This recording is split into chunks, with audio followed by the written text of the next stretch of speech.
የጉደኛ ሰው ኤድዋርዶ ራቬሎ ወይም ብዙዎች በሚጠሩት ስም ታብላስ ተብሎ ይታወቃል።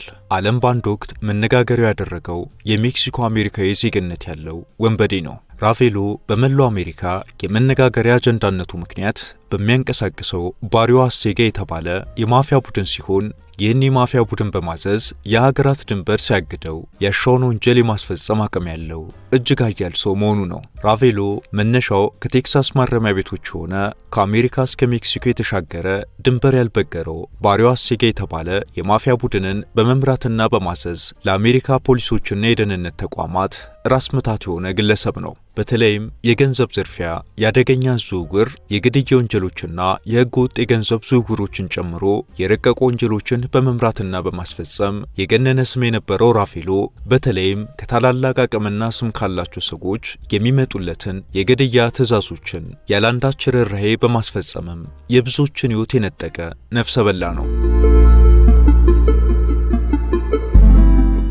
እንደ አውሮፓ አቆጣጠር 2008 ላይ በቴክሳስ ኤልፓሶ አደንዛዥ ዕፅ በማዘዋወርና በሌሎችም ሕግ በተላለፈባቸው ተግባራቱ እስር ታውጆበት የፖሊስ ፍለጋ ተወጣበት። ኤድዋርዶ ራቬሎ ግን ልክ እንደ ሳሙና ተምለጭላጭ ሆኖ እሱ ላይ ለዘመቱ ሁሉ የማይገመት የማይያዝ ሰው ሆኖ በመስለቁ ለዓመታት ለአሜሪካ ፖሊሶች የሕልም እንጀራ ሆኖ ቆይቷል። በተለይ ደግሞ እንደ አውሮፓ አቆጣጠር በ2000 መጨረሻ በነበረው የዕፅ አዘዋዋሪዎች የእርስ በርስ ጦርነት ላይ ብዙዎች በጥይት ሲረግፉ ራቬሎ የፊት አውራሪውን ድርሻ ይዞ የጦር ጀነራል ያክል አባላቱን እየመራ በርካቶችን በጥይት ሲያራግፍ ታይቷል። ይህ ራቬሎ የሚመራው ባሪዮ አሴጋ የተባለው የአደገኛ ማፊያዎች ቡድን የትኛውንም ምድራዊ ወንጀል ለመፈጸም የሚያስፈልገው በራቬሎ በኩል የሚመጣ ትዕዛዝ ብቻ ነበር። ራቬሎ ምንም እንኳን በአሜሪካ የሕግ ተቋማት አደገኛነቱ ተረጋግጦ በቁጥጥር ስር እንዲውል ትዕዛዝ ቢወጣበትም እሱን የመያዙ ሥራ ከአሜሪካ መደበኛ ፖሊስ አቅም በላይ ሆኖ በመገኘቱ ግለሰቡ በምን መልኩ በቁጥጥር ስር ሊውል እንደሚችል እንቆቅልሽ ሆኖ ቆይቷል። የዚህን ሰው ጉዳይ የአሜሪካው የፌዴራል ቢሮ የደህንነት ተቋም ኤፍቢአይ የገባበትና በፈረንጆቹ 2009 ጥቅምት ወር ላይ የደህንነት ተቋሙ ከተፈላጊ ቀዳሚ 10 ሰዎች ዝርዝር ውስጥ ስሙን አሰፈረው። የደህንነት ተቋሙ ኤፍቢአይ ራቬሎ የግድ መያዝ እንዳለበት አምኖ ዘመቻ እንዲከፍትበት ያስገደደ ጉዳይ ይህ ማፊያ መሪ አስቀድሞ ሲፈጽማቸው የቆዩት ስር የሰደደ ኪሳራ ያስከተሉ ወንጀሎች እንዳሉ ሆነው በፈረንጆቹ 2010 ላይ የአሜሪካ ቆንጽላ ሰራተኛ የሆነችውን ሌስሊ ኤንሪኩዊስ ካቶንና የትዳር አጋሯ ኤልፓሶ እንዲሁም የአሜሪካ ፖሊስ አባሉ አርተር ሪደልፍ ግድያን በተመለከተ ቀጥተኛ ተጠያቂ በመሆኑ ነበር። በሌላ በኩል ሜክሲካውያን ቤተሰቦች ያሉት ራቬሎ የግድያ ወንጀሎቹ በአሜሪካ ብቻ የተወሰኑ ሳይሆኑ እስከ ሜክሲኮም የዘለቁ ናቸው። የሜክሲኮ ቆንጽላ ጽሕፈት ቤት ሰራተኛ የሆነችው ሄልዳ ማርታ ሩቢዮንም ሕይወት በማጥፋት በሜክሲኮም ስሙ እጅግ ከሚፈለጉ የወንጀለኞች ዝርዝር ውስጥ ሰፍሯል። በእርግጥም ራቬሎ የሰዎችን ነፍስ እንደ ትንኝ ነፍስ የሚቆጥርና በዚህም የግድያ ወንጀል የአዋቂነት ዕድሜውን ሁሉ ደግሞ ደጋግሞ ሲፈጽሞ ያሳለፈ ሰው ነው። ሲፈልግ አሜሪካ፣ ሌላ ጊዜ ደግሞ ወደ ሜክሲኮ እየሾለከ መኖሩ አንደኛው ሰውየው ላይ ክትትል ለማድረግ አስቸጋሪ ያደረገው ሁኔታ ነበር። ራቬሎ አንድ የሚታወቅበት ጠባይ ያለው የሱን ግድያም ሆነ በሚያዙ የማፊያ ቡድን በኩል ስለሚያስፈጽማቸው አጠቃላይ ወንጀሎችን በተመለከተ ጥቂት እንኳን መረጃ ያለው የሕግ ሰውም ሆነ ዲፕሎማት ቢኖር የገባበት ገብቶ ለማጥፋት ጥቂት እንኳን የማያመነታ ጨካኝ ሰው ነው። በዚህ ምክንያት በሱ ወንጀሎች ላይ ማስረጃዎችን ማሰባሰብም ሆነ ምስክሮችን ማግኘት ሁሌም አስቸጋሪ ያደርገዋል። ማንነቱን በመሸሸግ ፊልም የመሰለ ሕይወትን ይመራ የነበረው ይህ ሰው መጠሪያ ስሙን ራቬሎ፣ አክፌዶ፣ ሩይዥና ሌሎች ስሞችን በመጠቀም የተለያዩ የሐሰተኛ የልደት ሰርተፍኬቶችን በማዘጋጀት እንዲሁም ሰነዶችን በመለዋወጥ በየጊዜው አወዛጋቢ እንዲሆን በማድረጉ ለዓመታት ለአሜሪካ ፖሊሶች እጅግ ፈታኝ ሆኖ ቆይቷል። በአሜሪካም ሆነ በሜክሲኮ ጠንካራ የእስር ማዘዣ እንደወጣበት ያወቀው ራቬሎ ገጽታውን ለመቀየር እልፍ ጥረቶችን አድርጓል። ጸጉሩን ከመላጨት የጀመረው ጥንቃቄው ቆይቶ ግን ገጽታውን ለመቀየር የሚያስችለውን የፕላስቲክ ሰርጀሪ እስከ መሰራትም ደርሷል። አንዳንዴም ልክ እንደ ሴት ቀሚስ ለብሶ መውጫ መግቢያውን ይዘናል ባሉ የሕግ አካላት አፍንጫ ስር ሲንሸራሸር መቆየቱ ወንጀልን ልክ እንደ ልጅነት ዕቃቃ ያህል ቀለል አድርጎ ማስኬድ የቻለ ጉደኛ ሰው አስብሎታል። ይህ ብዙዎች ድንበር ያልበገረው ስጋት ፈጣሪ ሲሉ የሚገልጹት ሰው ራቬሎ የተወለደው በፈረንጆቹ 1968 በሜክሲኮ ሲሆን ልክ ወንጀሎቹን ስውር በሆነ አካሄድ እንደሚመራና እንደሚፈጽመው ሁሉ ስለ ራሱ ወይም ስለ እሱ የቤተሰብ አባላት ተጽፎ የሚገኙ መረጃዎችን ማግኘት የማይታሰብ ነው ይላሉ ዘጋቢዎች ስለ ማንነቱ ስውርነት ሲገልጹ። በእርግጥ ቤተሰባዊ ሕይወቱን ብቻ ሳይሆን ሰውየው የተማረ እንዴት አድጓል ለሚለውም የሰዎች የማወቅ ፍላጎት ስውሩ ሰው አንዳችን መረጃ ባለመተው ስለመጣበት የሕይወት መንገድ እምብዛም እንዳይታወቅ አድርጓል። ቢሆንም ግን አንዳንዶች በልጅነቱ አሜሪካ ተወልዶ ቤተሰቦቹ ወደ ሜክሲኮ እንደወሰዱትና ያደገበት አካባቢም ሰርክ ነውጥ የማያጣው እንደነበር ያነሳሉ። በዚህ ምክንያትም ከልጅነት ዕድሜው ጀምሮ ስጋት በሚያጭሩ እንቅስቃሴዎች ላይ በመሳተፍ ይታወቅ እንደነበር ይገለጻል።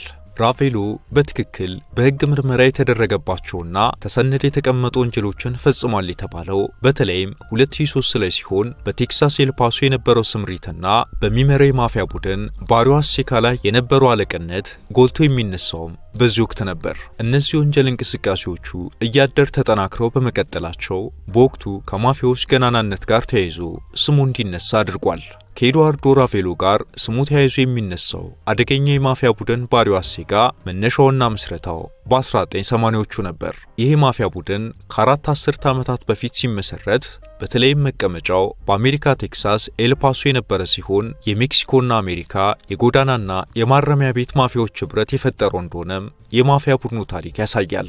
በወቅቱ በማረሚያ ቤት የነበሩ በእዝ ዝውውርና ንግድ ረብጣ ዶላርን ማፍሰስ የለመዱ ግን ደግሞ በሁለት ጎራ ተከፍለው ያሉ የማፊያ ቡድኖች እርስ በርስ በተቃራኒ ጎራ በመቆማቸውና እንደ ባላንጣ መታየታቸው ሲጨምር ጠንካራ የማፊያ ቡድን በማቋቋም ራሳቸውን ከሌሎኞቹ ለመጠበቅ ሲሉ የፈጠሩት ኅብረት ነበር የባሪዮ አሴጋ የማፊያ ቡድን። በወቅቱ ታዲያ በማረሚያ ቤት አንድ የማፊያዎች ቡድን በሌላኛው ላይ ገናናነትን ለማግኘት ሲል የተመሰረተው የባሪዮ አሴጋ የማፊያ ቡድን ከጥብቅ ማረሚያ ቤት ግድግዳዎች ያለፈ አቅም አዳብሮ ከእስር ቤት ዓለም ውጭም ሰንሰለቱን በመዘርጋት በብዙ የወንጀል ተግባራት ተሳትፏል።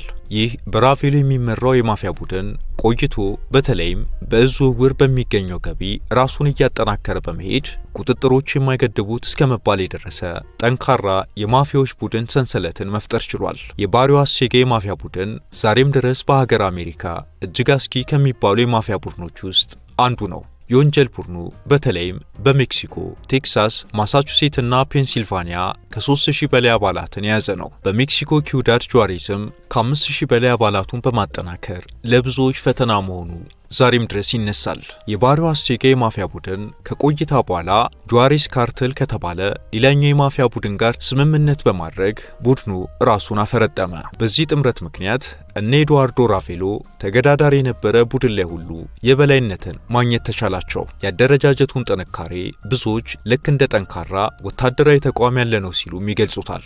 ልክ እንደ ማፊያ ቡድኑ ሁሉ መነሻው ከሜክሲኮ ኤልፓሶ የሆነው መሪው ኤድዋርዶ ራቬሎ ቡድኑን ከተቀላቀለ በኋላ ደግሞ በተለይም ድንበር የተሻገሩ ወንጀሎች ላይ ያለው ሚና ይበልጥ ተጠናከረ። ኤድዋርዶ ራቬሎም የወንጀለኛ ልምዱ ባጎናጸፈው ኃይልና ተቀባይነት እነዚህን የተጣመሩ የማፊያ ቡድኖች እንደሚፈልጉ አድርጎ ለመምራት ቅንጣት የቸገረው ነገር አልነበረም። በዚህ መሰረትም የቡድኑ አለቃ ለመሆን ከዚህ በፊት የነበረው የወንጀል ሚናና ተሳትፎ ግስጋሴውን ከፍ አድርጎለት በፈረንጆቹ 2008 አካባቢ በማፊያ ቡድኑ ውስጥ ሙሉ ለሙሉ አድራጊ ፈጣሪ ሆነ። በወቅቱም ለእያንዳንዱ የቡድኑ እንቅስቃሴ ሀብት መመደብ፣ ትዕዛዞችን መስጠት፣ ለነሱ ተገዳዳሪ ሆነው የታዩ አካላትን ሁሉ ደግሞ ሚስጥራዊነት በተሞላበት ተልዕኮ ባላሰቡት መልኩ ባሉበት እንዲገደሉ ማዘዝና መሰል ተግባራትን በመፈጸም ስሙን በአስፈሪነቱ ከፍ ማድረግ ቻለ። በተለይም ጠንካራ ግዛትን በመመስረት ሂደት ውስጥና በማፊያ ቡድኖች መካከል በነበረው አለመግባባት ራቬሎ ጥይት የሚያስፈራው በተኩስ ውስጥ ወደፊት ለመራመድ የማያመነታ እጅግ ደፋር ሰው ነው። እንደ አውሮፓ አቆጣጠር ከ2008 እስከ 2011 በዘለቀው የማፊያዎች የእርስ በርስ ጦርነት ከ10,000 በላይ ሰዎች ሕይወታቸውን ሲያጡ ፊት አውራሪው ኤድዋርዶ ራቬሎ ነበር። በነዛ 3 ዓመታት በተደረገው ጦርነት የራቬሎ ሚና የነበረው ራሱ መሳሪያዎችን ታጥቆ ፊት ለፊት ተፋልሟል። በርካታ የማፊያ ዘመቻዎችንም መርቷል። እናም ይህ ሰው በጊዜው ላለቁ ከ10,000 በላይ ሰዎች ቀጥተኛ ተጠያቂ ነበር። በተለይም ድንበር አሻግሮ ያሳልፋቸው የነበሩ እጅግ አደገኛ የተባሉ እጾች በብዙ ሚሊዮን የሚቆጠር ዶላርን ለቡድኑ ማስገኘት የቻለበት ሲሆን ይህም አቬሮንና ቡድኑን የአይነኬነት ጥንካሬን አላብሷቸው የቆየ ነበር። ኤድዋርዶ ራቬሎን ኤፍቢአይ ሰውየውን ጥልቅ አደገኛ የአሜሪካውያን ስጋት በማለት ከገለጸው በኋላ ሰውየውን ያየና ያለበትን ቦታ ለጠቆመ $100,000 ከፍላለሁ ሲል ማስታወቂያ እስከ ማስነገር ደረሰ። ሆኖም ግን ባሪዮ አሴካና ጁዋሬስ ካርተል የተባሉት ውህድ የማፊያ ቡድኖች ሰፊ ግዛትን መቆጣጠር የሚያስችላቸውን አቅም በማጎልበታቸው በበላይነት በያዟቸው አካባቢዎች በመመሸግ ኤድዋርዶ ራቬሎ ራሱን ከስጋት ነጻ አድርጎ ቆይቷል። ከዚህ ሁሉ በኋላ ግን እንደ አውሮፓ አቆጣጠር ሰኔ 26 2018 ላይ ኤድዋርዶ ራቬሎ በሜክሲኮ ራፖን በሕግ አካላት ቁጥጥር ስር ዋለ። በሜክሲኮ ብቻም 12 የሚደርሱ የክስ ሂደቶች ተዘርዝረውበት ጉዳዩ በፍርድ ቤት መታየት ጀመረ። የራቬሎ በቁጥጥር ስር መዋል ለሜክሲኮ ባለስልጣናት ትልቅ ጉዳይ የመጣል ያህል ነበር። የወቅቱ የአሜሪካና ሜክሲኮ ሀገራት ትልቅ ስጋት የነበረው ሰው በልዩና ሚስጥራዊ ዘመቻ በቁጥጥር ስር ከዋለ በኋላ ዘመቻውን የመሩ የሜክሲኮ የደህንነት ባለስልጣናት የራቬሎን የወንጀል ጥልቀት ሲገልጹት ድንበር ተሻጋሪ የሰው ሕይወትና የንብረት ጠላት የሆነ ግለሰብ ብለውታል። መገናኛ ብዙሃንም በኤፍቢአይ ተፈላጊ ሰው ተብሎ ከታወጀ በኋላ አንድ ግለሰብን 10 ዓመት ለሚጠጋ ጊዜ መያዝ ያልተቻለበት ዘመቻ በስኬት ተጠናቀቀ ሲሉ የወቅቱ መነጋገሪያ አጀንዳ አደረጉት። በእርግጥም በሜክሲኮ ሕግ ብቻ ሳይሆን ለአሜሪካ ተላልፎ እንዲሰጥ ከአሜሪካ ከፍተኛ ባለስልጣናት የቀረበው ጥያቄም እጅግ አደገኛው ሲሉ የሚጠሩት የራቬሎ ጉዳይ እንዳከተመለት ግልጽ ሆነ። ሆኖም ራቬሎ በሜክሲኮ 7 ዓመታትን ከታሰረ በኋላ በአሜሪካና ሜክሲኮ ባለስልጣናት ድርድር በፈረንጆቹ 2025 ለአሜሪካ ተላልፎ ተሰጠ። በአሜሪካም በገፍ ሲያዘዋውረው ከነበረው የእጽ ንግድ ስራ ባለፈ የአሜሪካ ዜግነት ባላቸው ሰዎች ላይ በመራውና ባቀነባበረው ግድያ የቀረበበት ክስ የውጭውን አየር ደግሞ እንዲያይ የሚፈቅድለት አልነበረም። ይህ የራቬሎ ክስ የመገናኛ ብዙሃን ትኩረትንም በስፋት ያገኘ ሆኗል። በዚህ ሁሉ ክትትልና ሂደት ውስጥ ከልጅነት እስከ እውቀት ዕድሜው ኪሱን በረብጣ ዶላሮች ለማጨቅ ሲል በሰዎች ነፍስ እስከ መቆመር ደርሷል በሚል የሚወቀሰው ራቬሎ የተናገረው አንድ ነገር ብዙዎችን አስገርሟል። ራቬሎ እንደተናገረው እስር፣ ግርፋት ወይም ሌላ ቅጣትን አልፈራም፣ ይልቁንም ድህነትን እፈራለሁ እሸሸዋለሁም ብሏል። በመጨረሻም ራቬሎ እንደሱ አይነት ሰዎች እጇ ላይ ከገቡ የማይወጡባትና ለዓመታት ስታደነ የቆየችው አሜሪካ መዳፍ ላይ ወድቋል። ኤድዋርዶ ራቬሎ በዕድሜ ይፍታህ ያለ ይቅርታ እስር የሚገባው እንደሆነ ታምኖበት ይሄውም ተወስኖበታል። እሱና 30 የሚሆኑ ግብረ አበሮቹ በዚህ መልኩ እስር ቤት ከተከረቸመባቸው በኋላ እነሱ ይንቀሳቀሱባቸው ነበር ተብሎ በሚታሰቡ አካባቢዎች በጥይት የሚሞቱ ሰዎች ቁጥር እጅግ ቀንሶ ተስተውሏል። አሜሪካ ሜክሲኮና ኮሎምቢያን መነሻቸው ባደረጉ የማፊያ ቡድኖች በየጊዜው እንደምትፈተን ዘገባዎች ያሳያሉ። አብራችሁን ስለቆያችሁ እናመሰግናለን። ላይክ እና ሰብስክራይብ በማድረግ እንዲሁም የተሰማችሁን ኮሜንት ላይ በማስፈር አጋርነታችሁን እየጠየቀን በዚህ ጉዳይ ላይ ቢሰራ የምትሉት ቢኖር ሁሌም ዝግጁ ነን። የዛሬውን አበቃን። በያላችሁበት ሰላም